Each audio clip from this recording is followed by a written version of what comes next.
Hello everyone, welcome to our Q&A. Stop feeling like a bad parent. Hiya. Just gonna wait for everyone to come in. Hello. I'm gonna add Helen in.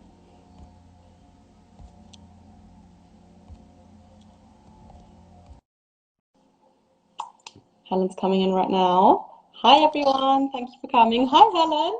Hello, hi. How are you? How are you? I'm good. Are you ready to do this? Yes, I think so. It looks sunnier where you are. I've got a bit of sunshine here. Oh yeah, it's hot. Is it? Hello everyone. Yeah. All right. I don't know, should we just wait for a few minutes for everyone to hop on I in? think so. That would be Yeah. good. Yeah. But thank you everyone who's joined so far for hopping in. There we go. Do you know how to pin comments?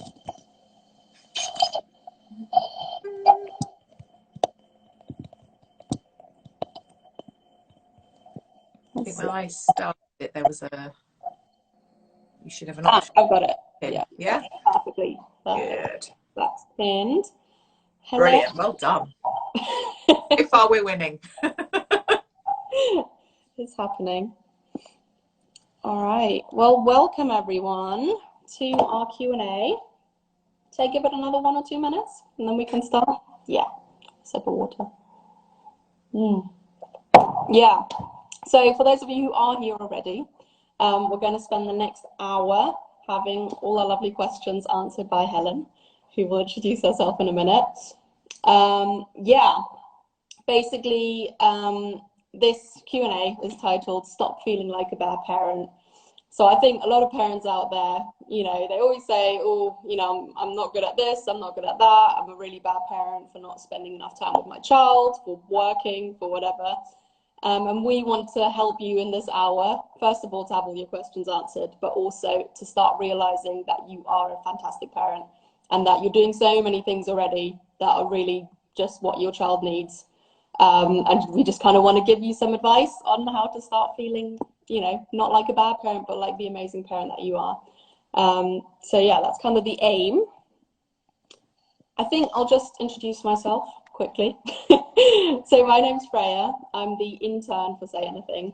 And if you don't know what Say Anything is, Patty's in the audience. Patty is the founder of Say Anything. Hiya. And Say Anything is an app, a platform that's basically a one-stop shop for your emotional well-being as a parent.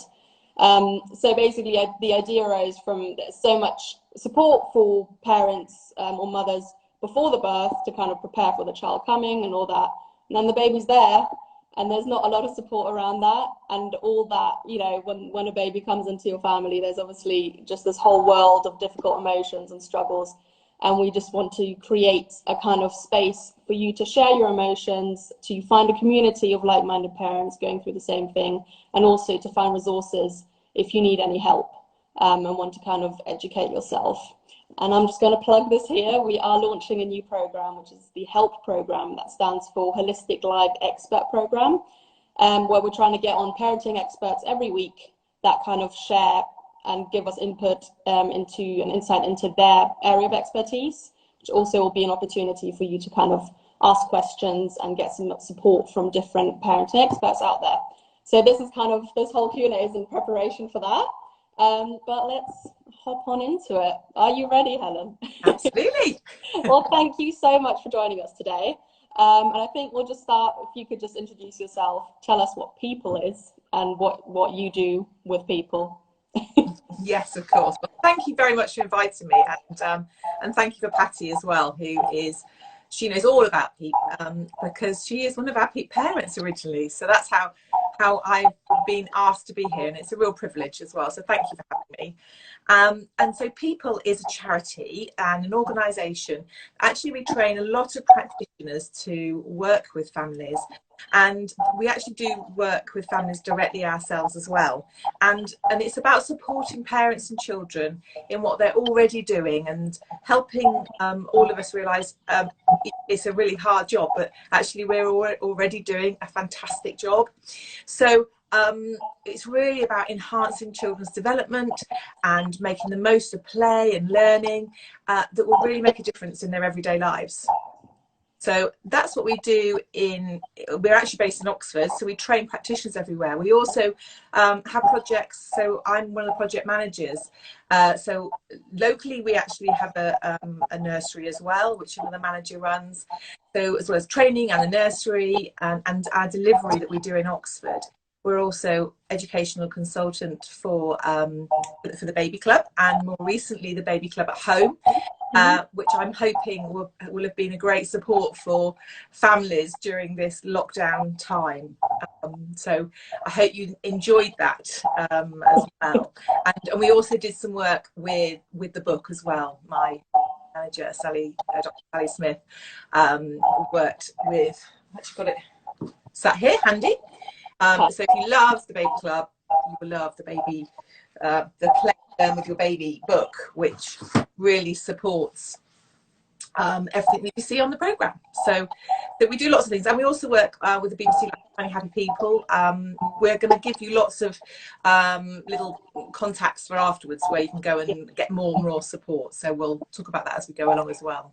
Yeah, great, thank you. So generally how this whole thing's going to work over the next hour or so, I will be asking questions that Helen will be answering, general kind of questions for different areas that I will be explaining, and then there's some space at the end for you to have your questions answered. So please, in the comments, anything that comes up throughout this session, just pop a question in there and we're more than happy to answer it and help in any way possible.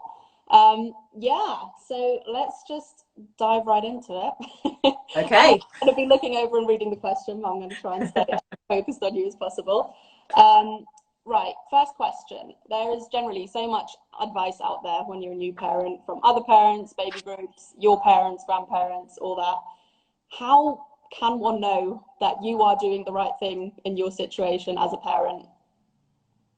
Parenting is, first of all, hats off to everybody who copes with either as a parent or a carer, or is supporting a parent or carer, because it's a hard job, and I think we all have to admit that it is a hard job for us all. And there are days that we feel that we've absolutely got it correct and we're patting ourselves on the back, and other days are just wanting to stay over and wanting bedtime. However that day is, you're doing your best. And that is actually what all we can be doing at this time. And we do have a lot of advice around. And actually there isn't one perfect way of parenting. There are many different ways of parenting. And the way that we parent is often reflected in maybe the way that we were parented ourselves, the experiences we had, maybe what we're seeing around us as a community. You know, a child really needs that community around them to sort of have that support, because parenting isn't something that we do on our own. So however it is that you're managing and parenting that feels right for you, you're doing a great job. Yeah. Perfect, thank you. Are we ready for our next question? I don't have any questions from the comments yet. No. So mum guilt is a quite common term, or parent guilt. I don't just want to focus on mums, but dads as well, or anyone. And especially at the moment, I feel with lockdown, working from home, everything's happening in the same space: work, housework, childcare. So I think, especially with maybe your kids are seeing you're at home all day, and they might not understand that you can't play with them all day. How can you give us any advice on how to deal with that kind of parental guilt? Absolutely. And you're right. Parental guilt is a common feeling, and something that we all experience at some point during our parenting, or everybody in life. We're quite hard on ourselves, I think. And I think we focus on what we're not doing right. And I think, especially in parenting, sometimes we need to stop and think, actually, what are we getting right? What has gone well? And it's sometimes the smallest things. And that's the work that we do actually as an organisation. We're pointing out, actually, that small thing you've done, that communicating or chatting with your child just now, has had a massive effect on their brain development, on their speech and language development. It may seem like nothing to you, but actually you're doing a fantastic job. But the guilt that we carry is completely normal, and there isn't anybody that will say, no, I've got it all sewn up. I personally, when I was a first time mum, quite many moons ago now, my two are in their 20s, I'd worked with children for years. I had a class of over 20 children in the nursery, and went to work, managed fine. I had one tiny baby, and all of a sudden the responsibility, and I didn't know what to do. And it's like, my husband's like, you don't know what to do, how are we going to manage? But actually, being a parent is different for all of us, and every single child is very different. Day to day is very different. So all we can do is our very best as we go along. Yeah, I think, stop being hard on yourself. Being a parent. And it's easier said than done, I think, isn't it? It's such a massive job, I think everyone trying is really doing their best, and that's all you need to do. And like you say, I think being in lockdown, it really heightened it. And I think, oh God, yeah. I'm sure we'll go on to talk about that a bit more, but it really did heighten how we feel and made us question who we are and what we do. And it was a difficult time, and still is, for many of us. Yeah. Perfect, thank you. Before I read out the next question, I'm just going to encourage everyone to comment and put in your questions if you want to. If anyone's just joined that hasn't had that yet, we're open for anything. Anything. Right, I'm just going to read this one out. It's obviously not me personally asking this, but I'm just going to read it out. I'm not really confident in my parenting and quickly feel insecure seeing other mums owning it on social media. And I know what I see is not always the reality, but how can I stop putting myself down? Absolutely. I think when I had my children, we didn't have social media. It was completely different, but it's still the same. We do look at other people and think that they actually are getting it right, and we're not. And I think it's a perfectly human thing to do. And you see sort of snapshots, whether it's on social media or whether it's in the middle of Tesco's, whatever we're doing, we're seeing a snapshot. And the reality is there'll be a whole day where things might go wrong and you might have just seen the good bit, or vice versa. Yeah. We've absolutely all been there. And I think it's about us focusing on what we are getting right, rather than the little things that may have gone wrong, because there's going to be lots of things that we haven't got spot on throughout a day. We're going to think, oh, I shouldn't have said that, I shouldn't have done that, I should have listened to them when they asked me that, all the time. And actually it's about what have we got right at the end of the day. So even if you think, okay, what did I do well today that will make us feel a bit better and help us cope. Social media, actually, I've found more recently, there are some really honest voices. There's some people that say, yes, this is what my squares show, this is how it is, but actually today I'm feeling like this, and that's a massive support. And I think for all of us, having somebody that you can relate to, that's why it's fantastic to go to baby groups, to go even if it's to the library, you might bump into somebody, meeting up with other people and talking. And if you find that easier through social media, there are many groups and community connections that you can make. And actually, I think that's what keeps us going as parents, knowing that we're not on our own. And that goes for dads too. There are some really good dads. I know one of our ambassadors, Nigel, he's got dad chats, Dad Vengers it's called. So any dads out there that just want to have a chat Friday nights, it's like going to the pub, I think, but you have to bring your own drink. But it's about us talking to someone that gets you, that isn't necessarily going to have the answers, but says, oh yeah, I felt like that too. Yeah, that helps us keep going to the next day. Sometimes you just need to hear that, don't you? So I think social media can be fantastic, but there are days I would say put it to one side and ignore it, or if there's someone that is making you feel not great, unfollow for a bit, and you can always come back again. All right, now we're going to move on to something a bit more specific. Okay. So once again, it's not me asking it, but I'm just going to read it out. I don't really feel in tune with my baby. Do you have any advice on growing that connection? Yeah, and I think yet again, it's don't be hard on yourself. We have this impression that all of a sudden we have this amazing relationship, and it's different for us all. and so it's something that you have to work at. It's like any relationship, really. You have to work at it sometimes. And, you know, remembering that you're exhausted, and you've been through labour, which may have been lots of different stories. You know, lots of things may have happened. So actually you need to work at it a little bit. And actually, probably the biggest tip here would just be to spend some time and watch your baby. Just sort of sit back, cup of tea, and just watch. Because you'll get to know your baby better than anyone else. You'll be there so much of the time, but actually just watching, what is it that they like looking at? What is it they like to do? Do they like to be held close, or do they like to look over our shoulder, or lie flat, or be on their tummy and us lying on the floor with them? What is it our babies like?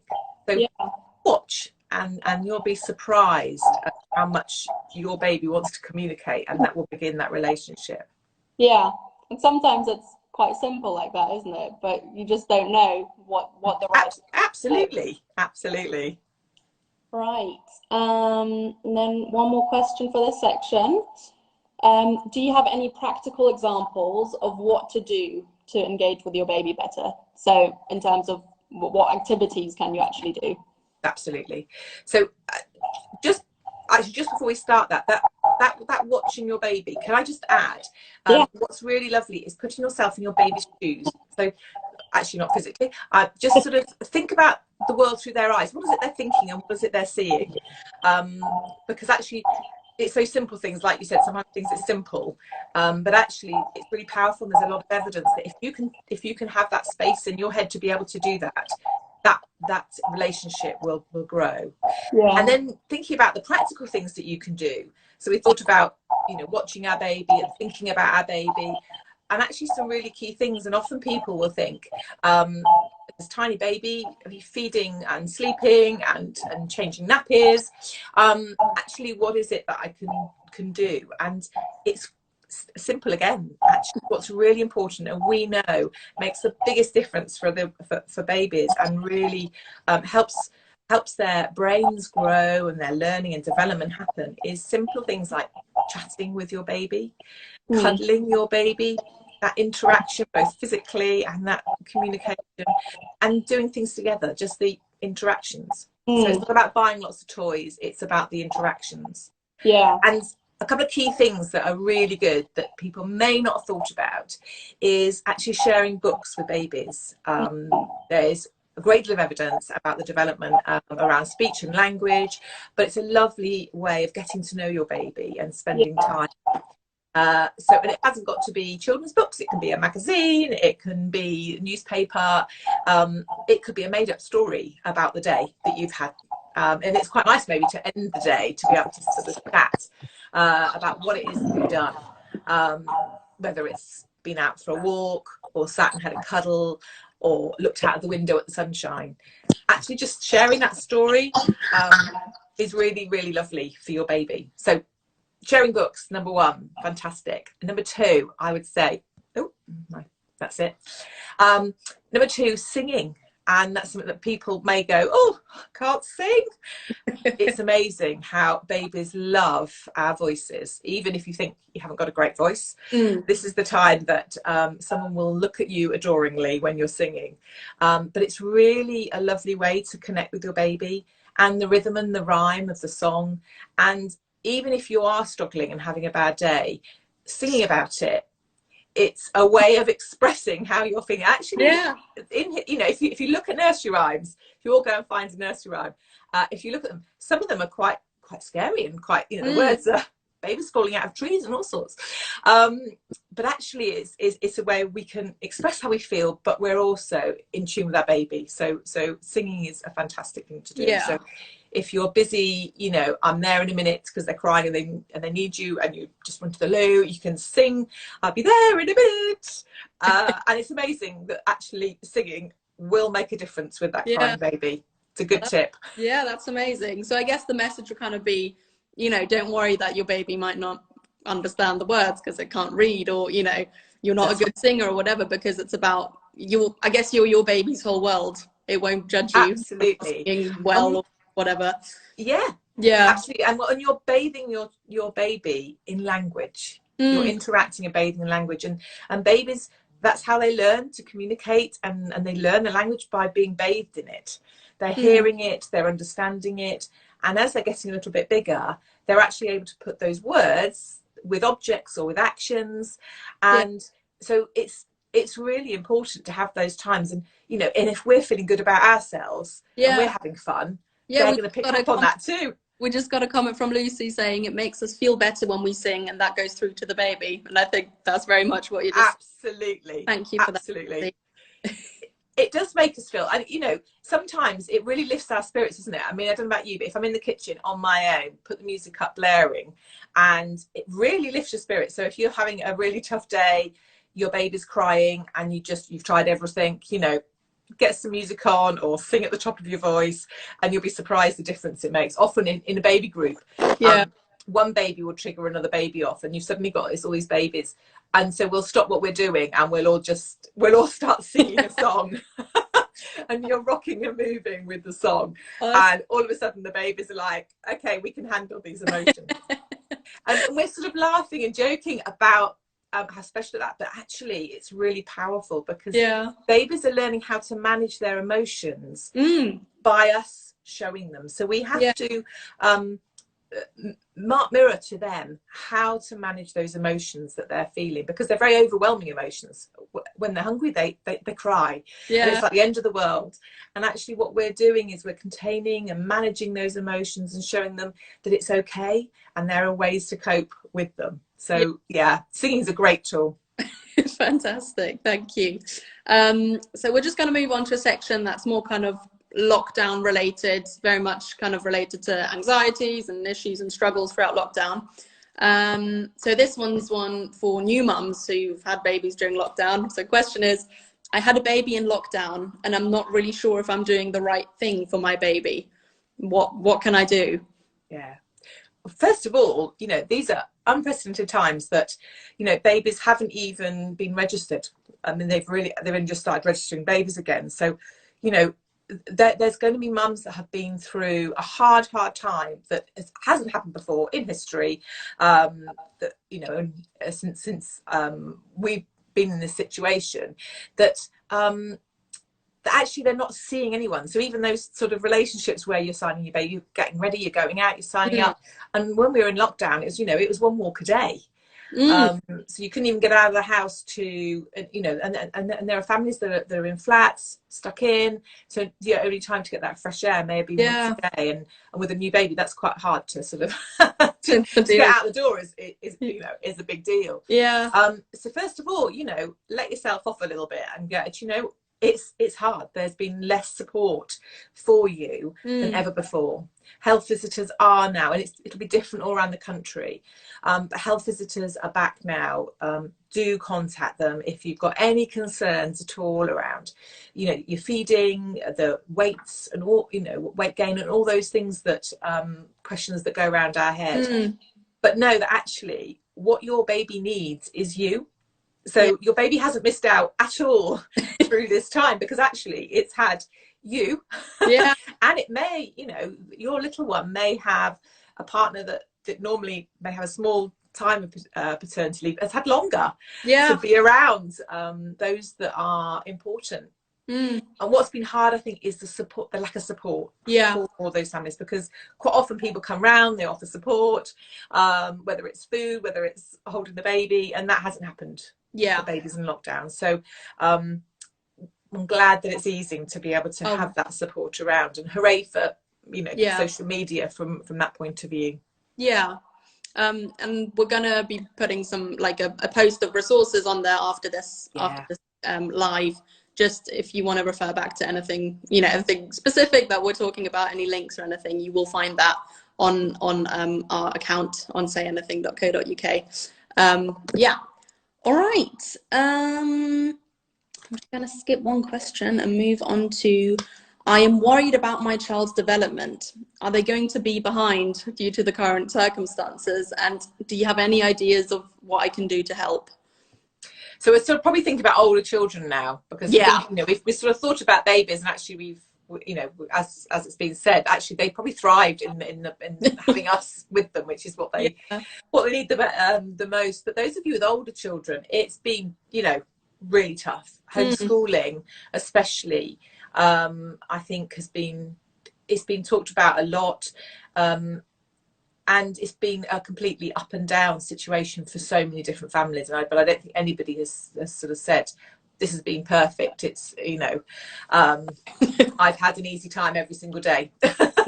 Because that's even if you already homeschooled and you know that was how you were, because actually having to not go out more than once a day, not being able to do some of the activities, not being able to use the park, all those things made it even harder.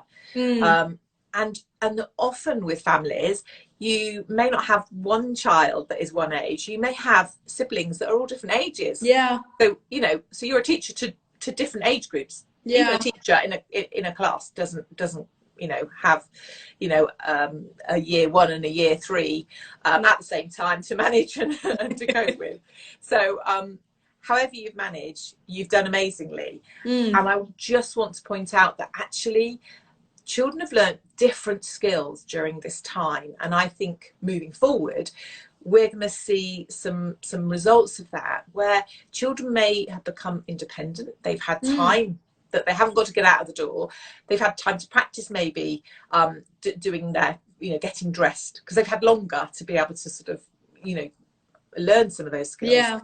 They've learned more turn taking because their siblings maybe not to be at school, they're at home, so they've had to you know, cope with all of those things. They've had to have patience and negotiating skills and all the skills that we need in life. Definitely. They will be learning while they're at home, so it's not just covering those the skills like your English and maths, which will have been happening while you're at home, even if you weren't sat down at the table thinking about it. They're happening in everyday life. So that's a lot of our work that we do with parents, is pointing out you're already doing this, you know, as you're putting clothes on, one leg in, the other leg in, you know, climbing the stairs and counting them. You're already doing maths. You're already doing lots and lots of language, communication and language. Yeah. So and it has been hard, but I think it's got some positives too.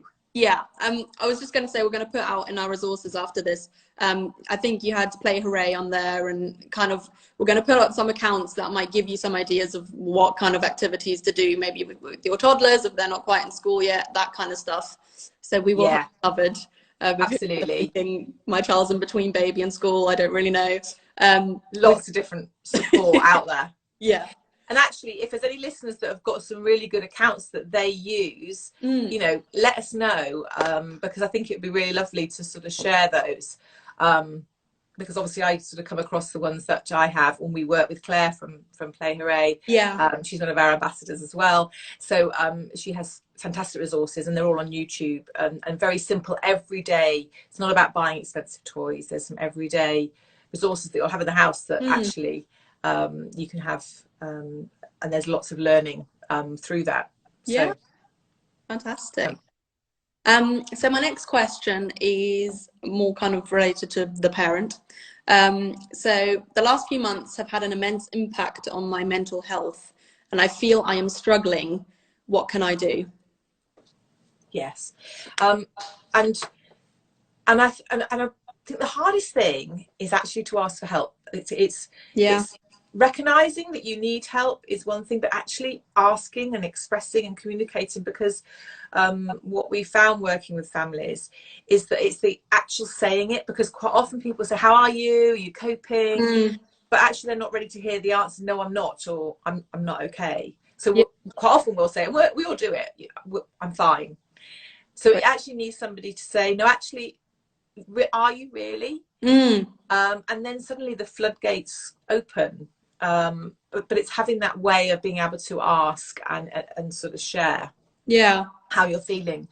So everyone's very different. Some of us may find it's easier to go to the GP, and that's a very good place to start. Health visitors are fantastic. They're another place that you can say, actually, I don't think I'm feeling okay, I'm struggling. Yeah. But it may be your partner or a family member, and you may want them to help you make that route to the GP or the health visitor.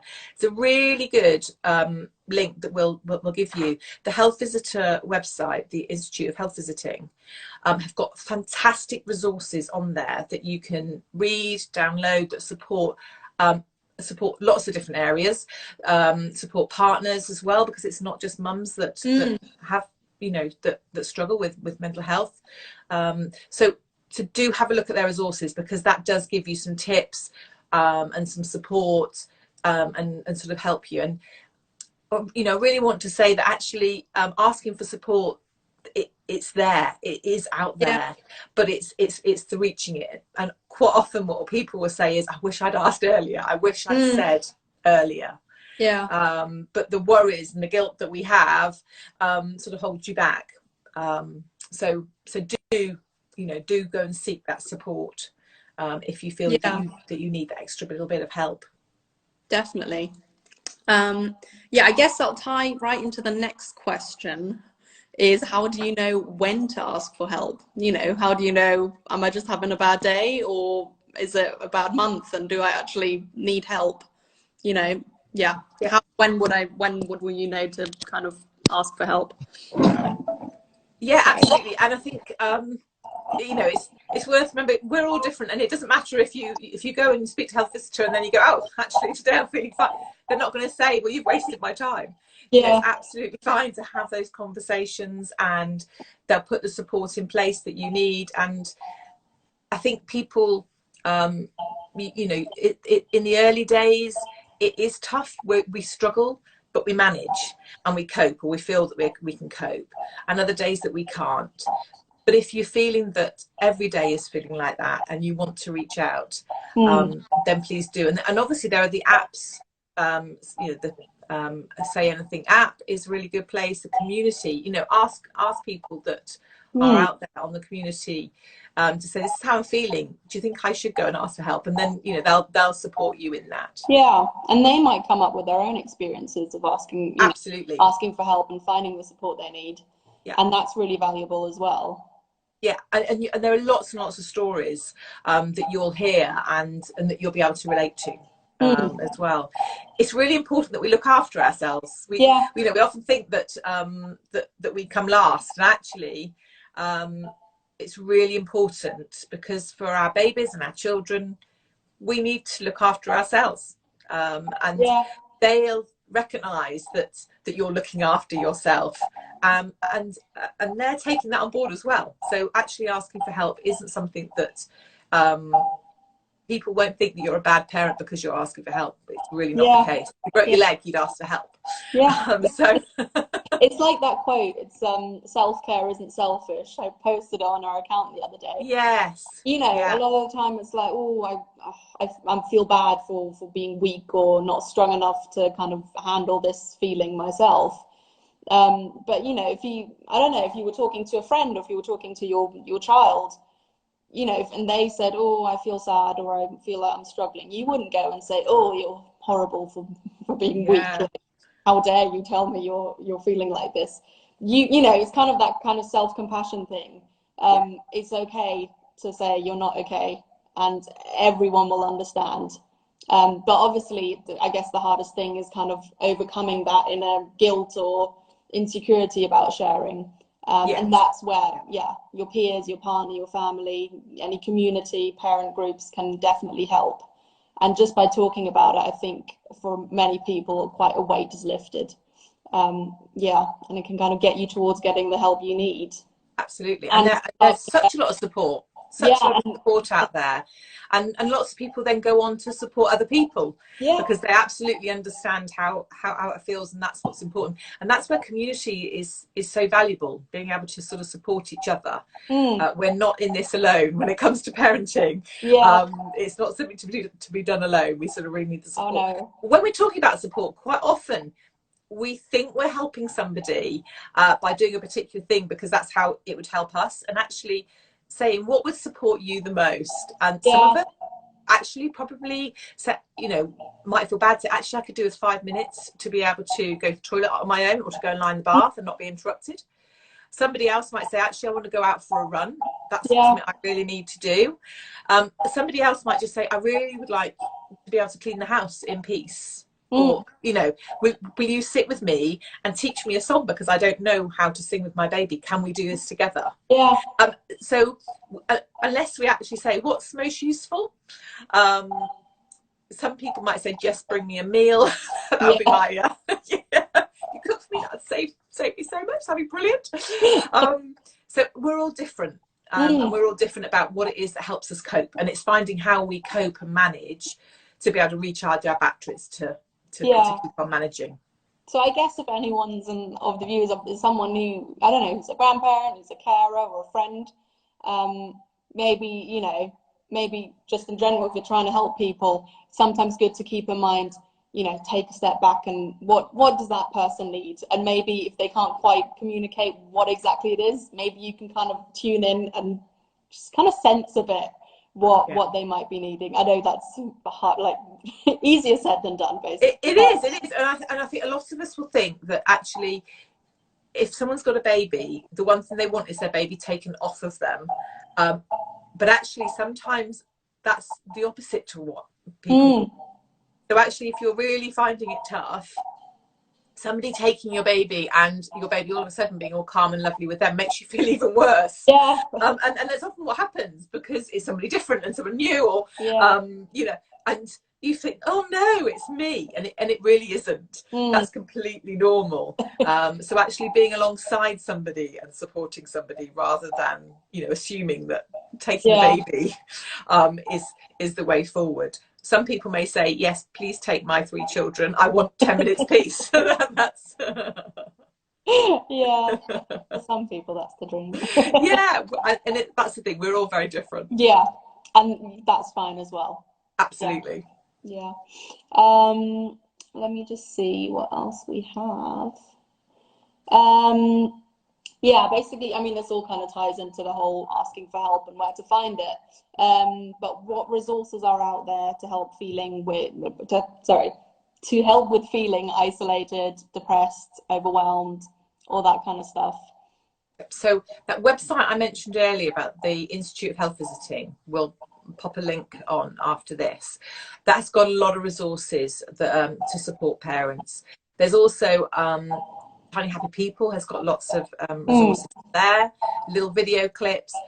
Best Beginnings is another very good site, and there's some little, if you've got a baby, looking at the different baby states so that you can tune in and sort of spot what state your baby's in, whether they're awake and alert, whether they're drowsy. You know, you sort of learn to sort of tune in. So some really good little clips that you can watch, you know, which will support that.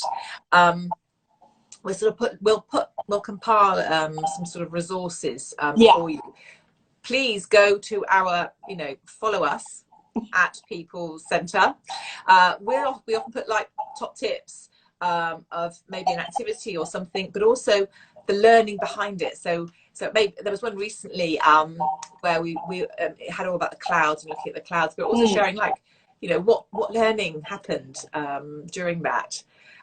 So do follow us both on Facebook, Instagram, and if there's anything that you want us to do in the way of sharing information like this, let us know, because we could talk about all sorts of things around child development and ideas.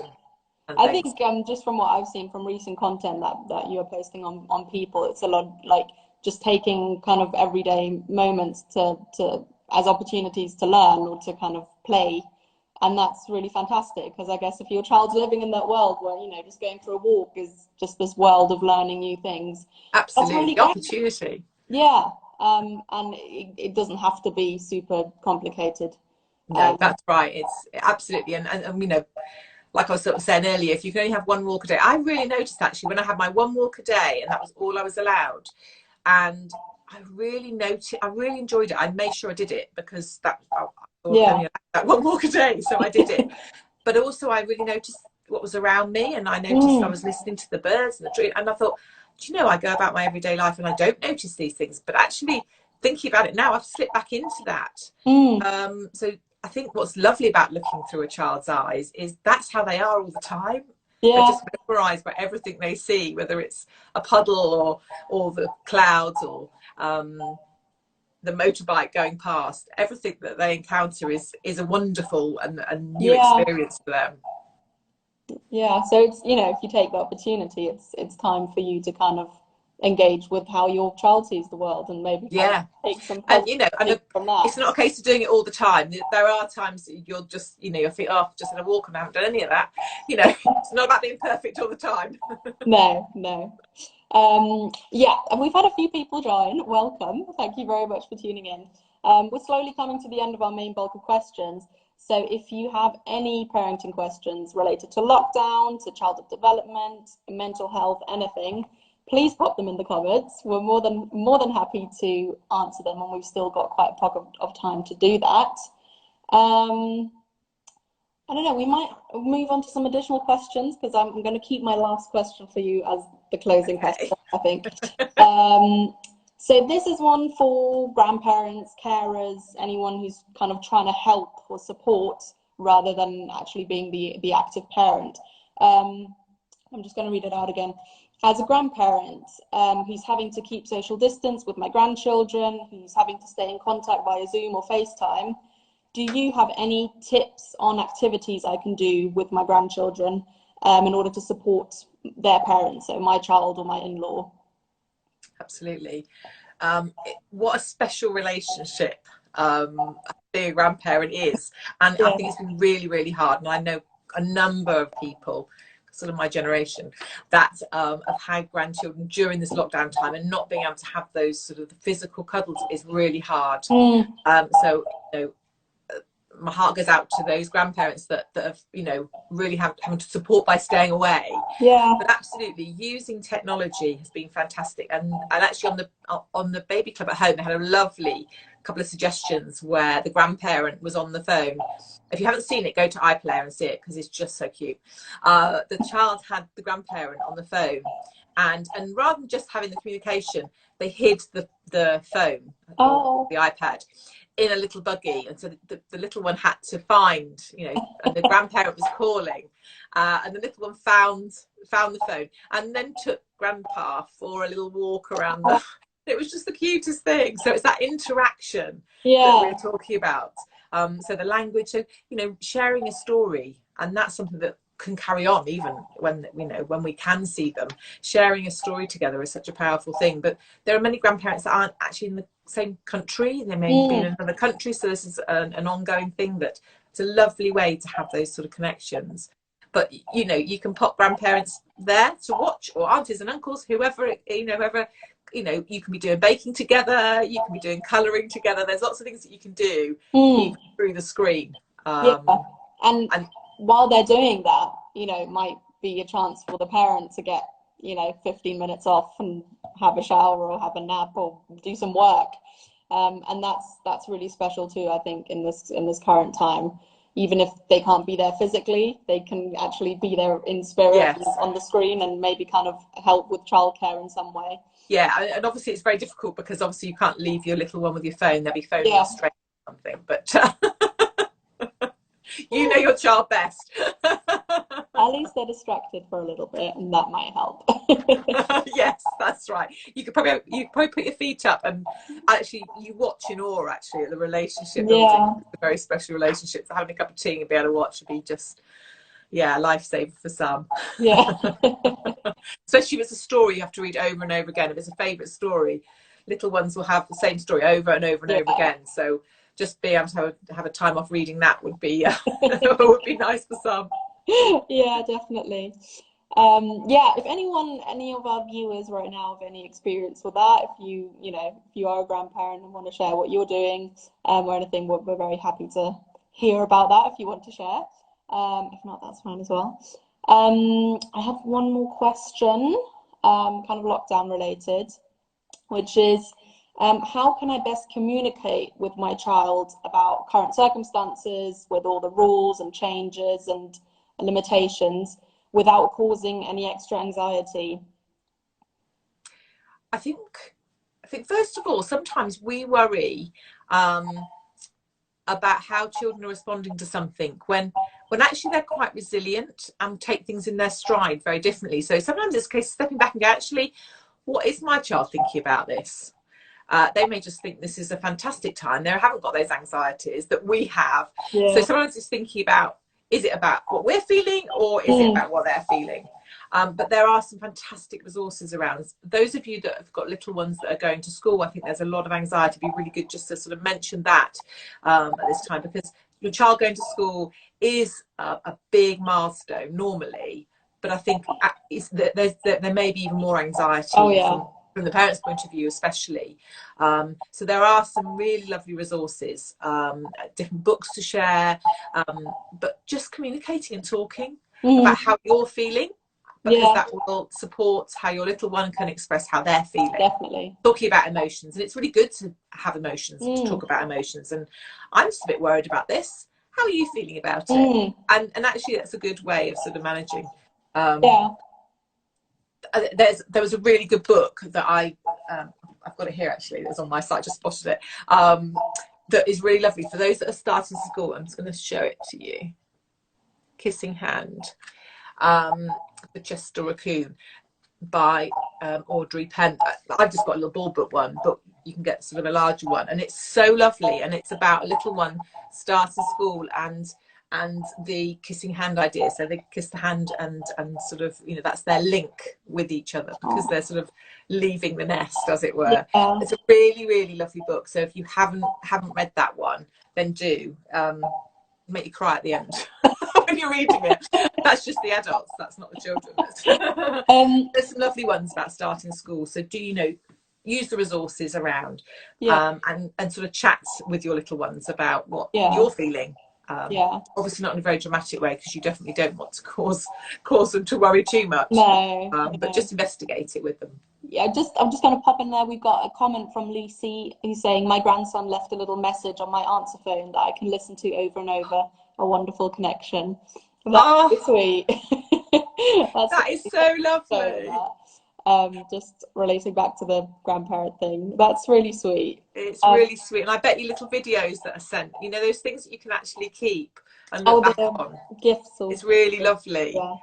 My goddaughter had a baby during lockdown, and those little videos of what she's doing is just so lovely. You know, you sort of see them and their little personality coming alive. So hooray for technology. Yeah, definitely. Don't think we could all survive without it right now. I mean, literally, no work or nothing. Just getting back to the communicating about lockdown thing, I think generally, you know, with having to kind of explain, you know, social distancing, I have a friend who works in childcare, and they found it really hard to keep the children apart in kindergarten. You know, how are you going to do that? But a lot of the time, I think if you are just explaining it, you know, just without all the scary language, but just explain it like you would to a friend or something, then I think they can understand, you know. They can understand more than you think. Absolutely. And they're really good in the nursery. They've got hand washing. They've got it down pat, you know. Fantastic song that they've got alongside it. We'll have to put it on our People Facebook page and Instagram page.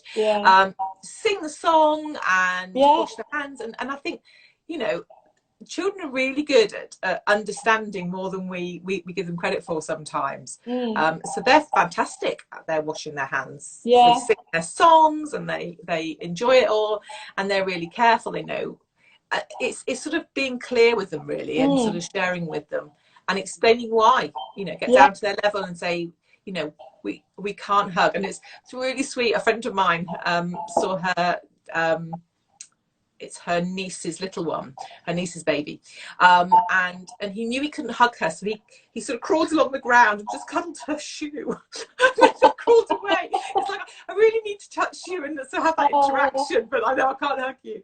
So children are very inventive. I was quite impressed. That's heartbreaking, but it's really, really sweet.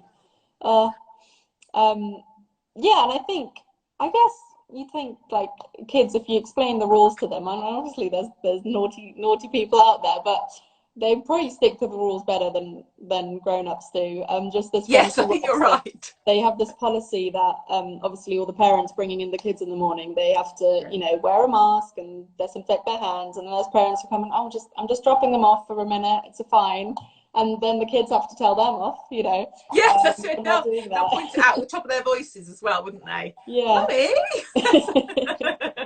So that's very sweet. So yeah, and I love the idea of doing a song or making it kind of into a game, kind of to take away the scary bit of it or the anxiety around it. You can put a song to anything. So as I was saying earlier, no matter what it is, Yeah, you can make up a song about it. And it will help their development. definitely. Yeah, do we have any questions from the audience? Anything more? I don't think anything's coming so far, but just for people who've joined and don't know, Helen is an expert. So if you have any parenting questions, do pop them in there. Can I say, actually, I'm not an expert. I am a parent. And so, and yes, I know about child development and working with families, but I think when it comes to parenting, there's probably no one expert in everything, because it's just one of those things we always carry on learning, and we're still learning. Well, everyone's their own expert in their own situation. That's right. That's it. All right. I don't know, maybe we should just move on to the last question, if you're happy with that. Yeah. I just need to find it. I do think it was. So just kind of to close off, what are the main messages you want to leave our viewers with? Well, actually, I hadn't thought of that one that we were just saying just now, actually, that, you know, you do know your child best. Yeah. When it comes to your child, you are the expert. So you're the important person in their lives. So that's definitely one of them. But I just want to go back to look after yourself. You know, you're doing an amazing job, and it is about us looking after ourselves, and focus on the things that you did get right rather than the things that you didn't get right, because you know, that's for anybody really, whether you've got children, whether you haven't. It's quite I'll have to give myself talking to afterwards, because I'll be saying, oh, I shouldn't have said that, or I should have said this. You know, we're all exactly the same. It's just human nature. So focus on the good bits. Yeah. And I'll tell myself that later. Same here. I want to just as well. So the simple things, as we were sort of saying earlier, it's the small things that you're doing every day that is making a difference to your children, and which makes it sometimes harder for us to realise how special it is. But just those chatting, the cuddling, you know, sharing stories, singing, having fun, trying your very best. And actually, that's what children need, is just for us to try and understand what's going on. Yeah. Not always about getting it right, because actually being perfect wouldn't help either. So that's quite a big expectation for a child to live up to. And please, if you are suffering and struggling and thinking that you really need a bit of help, then ask, because, you know, as we were saying earlier, that's the hardest bit, the asking, and then the support is there. But do have a look at some of the links that we're going to share, and do chat and communicate how you're feeling. Yeah, and even, I don't know, if it feels too scary to go like to a GP or something, you know, there's platforms out there like Say Anything, like Your Charity People, you know. Personally, at least I'm running the social media at the moment. If if you just want to send a DM and say, I think I'm struggling, can you give me some resources? Can you point me in the right direction? I think anyone would be very, very happy to share, and actually be quite pleased that you're reaching out to them. I think anyone would be happy to help. So just kind of wherever you feel comfortable, sending that message, making that comment, I think can already go quite a long way. I'm losing my voice now. Yeah. Don't think we've had any more questions.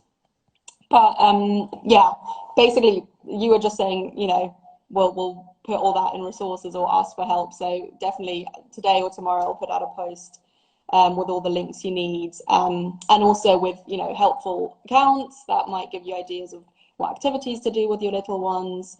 And some stuff in terms of, you know, mental health, all the lovely resources I'll put out there. And I think you might share some on People, or you can share mine, or So yeah, do give us a follow at sayanything.co.uk, which is what you're watching on right now, and do give people a follow because they do fantastic work. Yeah, we're on Facebook as well. We have a website, as do people. So there's a lot of information on there if you want to check it out. And we're going to save this as well, aren't we? So it'll be saved. Yeah. Yeah, so this is going to be on the Instagram. I'm going to try and share it on Facebook as well. So if anyone's going to watch this in replay, generally thank you to everyone for tuning in. I'm really, really thrilled that some people showed up, and thank you for those who shared their comments. That's really fantastic, and I'm just really glad we could kind of take this hour to just well, I've learned so much just coming on and doing a live and joining. Oh, me too. I'm quite pleased with myself. That's my wins for today. Yeah, I've never done a live, so here we are. Yeah, it's a first for us. Yeah, so thank you so much, Helen. Thank you for your time and all your input, and thank you for everyone watching. Thank you for everyone joining on catch up. I hope you can take something away from this. And yeah, stay tuned for our new program and for things to come on both Say Anything and People. Yeah, be kind to yourself and stay safe out there. You're doing a fantastic job. You are. Thank you. Thank you. Have a lovely day, everyone. Bye-bye. Bye.